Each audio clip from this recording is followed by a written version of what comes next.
But Holly, thank you for coming on. I appreciate you. You are let me give you a quick introduction. An actress, a model, a mother, a public figure. What else do you do? Do you do poetry too? I do poetry as well, yeah. So okay, is that more like a side gig or like? It's weird because most recently I feel like we love to put other people in labels. We're like, you're one thing, you're this, you're that, you're this. And I never look at any of the artistic characteristics of me as something that's like a side thing. It's maybe I'll go through phases where I'll focus on poetry more, but I've never looked at it as more of a side thing, or any of the things that I do actually is like a side thing. They're all kind of intertwined with each other at the same way. I still utilize writing daily. Like I write daily, even if it's not poetry. So yeah, I mean, it depends on when I get inspired. What got you to all this? Like, how did this end up being? Because you have to be motivated. It's internally at the core. So how did you? What's going on? I mean, I've always, just as a kid, I was always drawn to the arts. I took music lessons. I took guitar. I took vocal lessons from a professional voice coach. I did creative writing. I did continue that even into college. I just always had a thirst for the arts. I mean, my parents were both art majors. My dad was a photographer. My mom was a painter for a while, and then she went into education. But I just feel like being surrounded by artists, it just always was there, and it was something that I just kept cultivating. And with poetry, it was something like, I remember when I was a kid, and I'll mention my best friend here, is that I started writing poetry, maybe I was around 13 or 12. I started writing songs and poetry, and I remember doing it for other people. So like my best friend would be going through like a breakup, or like a boy broke her heart or something like that, and then I would go on the bus and I wrote a poem for you last night. And she's like, what? And then I would read this like elaborate poem that I wrote for her situation, and she'd be like crying on the bus, and I would do that often, and I would do it like a couple times a week, or I just kept doing it. It just was something that I enjoyed, the act of rhyming words together at the same time. It's almost like a puzzle. When you start writing, you're like, what can go here? What word can be better here? What word describes what I'm trying to say better here? Is this going to have a harsher tone? Should it be softer? Like I love. It's almost like figuring out something that's already inside me when I write poetry, and just putting it all together. So yeah, I personally love poetry. I used to write it only when I was sad. Honestly, that's kind of how I wrote it. And what you're saying is so true. It's so fun to watch how your mind comes up, and it's more like fueled by emotion. It is. It really is. Your mind just comes up with things that you yourself are like, whoa, I would have never thought this. Yeah. So what propelled you into what you do now? I mean, you have to be a highly motivated person. You have to have energy for it. Yes. So what motivates you? Like, what's your passion? I mean, I guess I feel like I want people to see different versions of Muslims on screen. I think people have an idea of what a Muslim is. I don't want to say people, just generalize it, but Americans, maybe the average American would think, Muslims are a certain way to them. And that's what they're feeding them also on screen. And I want to be able to see a wide range. I want to see Black Muslims represented. I want to see like Asian Muslims represented. I want to see white Muslims represented. I want people to know that these versions of Muslims exist. So that, for me, was important as well, for people to see like, oh, white people can be Muslim as well. Like this is something that is there, and that it makes up a large population of the world. So I think that was really important to me, and also to see if I can do it. I think when I'm challenged by something, when I'm like, oh, someone tells me I can't do something, or it's like, that's going to be impossible, because it's difficult. I mean, really, look at me. It's like, I'm white. I'm also covered. I mean, you never read a script that's like, we're looking for a white hijabi to play this role. Like, nobody, there's no quality, there's no script I've come across that has said that, but it's great for me to see if I can get by on talent alone as well. Like, for me, that was also the challenge. Can I be talented enough that will shine through, that maybe this won't matter as much? You know what I mean? Yeah. Like where I'm really honestly appreciated for the things that are internal, that are already initially inside me, as opposed to based on if I'm wearing a scarf or not. And honestly, I was really hoping that was your motivation for the thing. And that's honestly what your work speaks to, that being your motivation. So that's kind of what I implied from the beginning. What motivated you is the state of the Muslim world and the image and brand that Muslims and Islam has had in the West for the last couple of years. What did you feel then was your purpose as a person that was into the arts? What was your dream then? What did you want to change?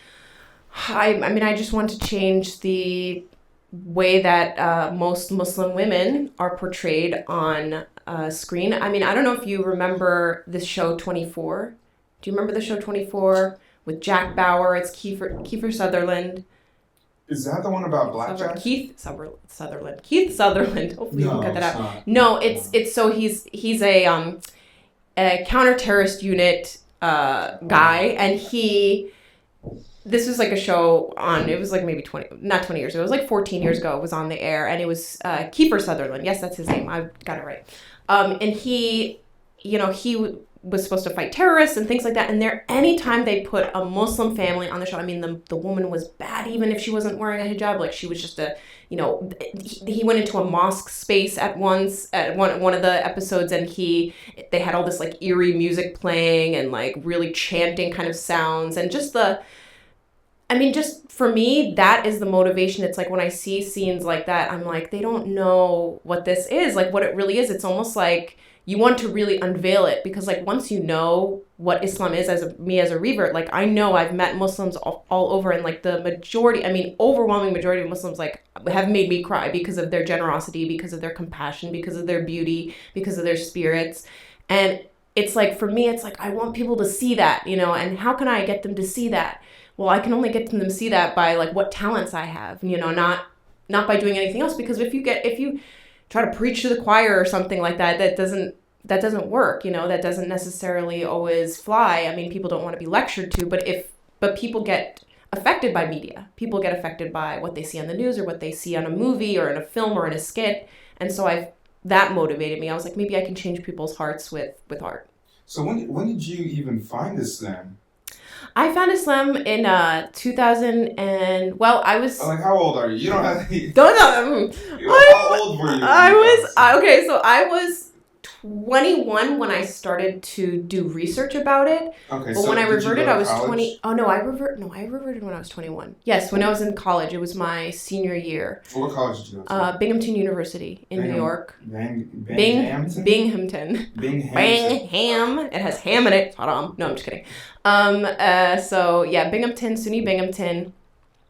Great school, great theater school. Senior year of college, I had met my, husband at that point. He and I were engaged, and he did not push me at all, but I had already been searching. So that previous summer had gone to China on a theater trip, and we had visited like Western China, had seen the mosque, and that kind of started some questions for me. I just knew I needed God in my life. What were the first questions that were sparked? Because as Muslims, we have a belief that it's really like a mustard seed that begins and then it grows. Yeah. So what was that?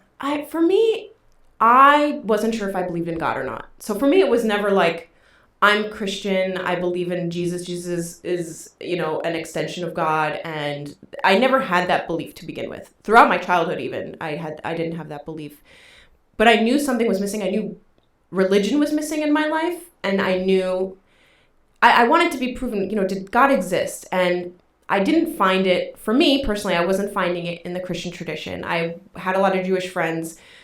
I couldn't bear to think of ignoring the fact that Jesus existed, because I believed he was a person that existed, but I didn't know in what regard, like in what way. I was like, this, historically it makes sense. He really was a person, but in like what regard?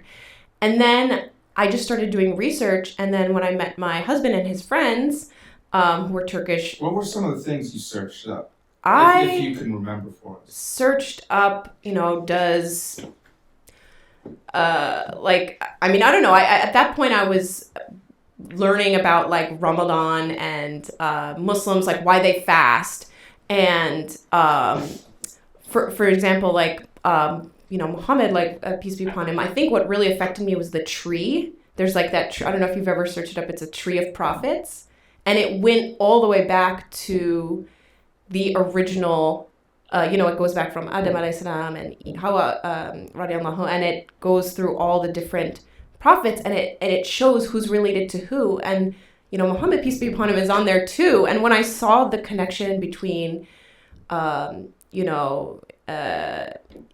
alayhi salam and all these other, they were all connected. To me, it was like, oh my goodness, this is what I've been looking for. Like, this is the completion of what I've been looking for.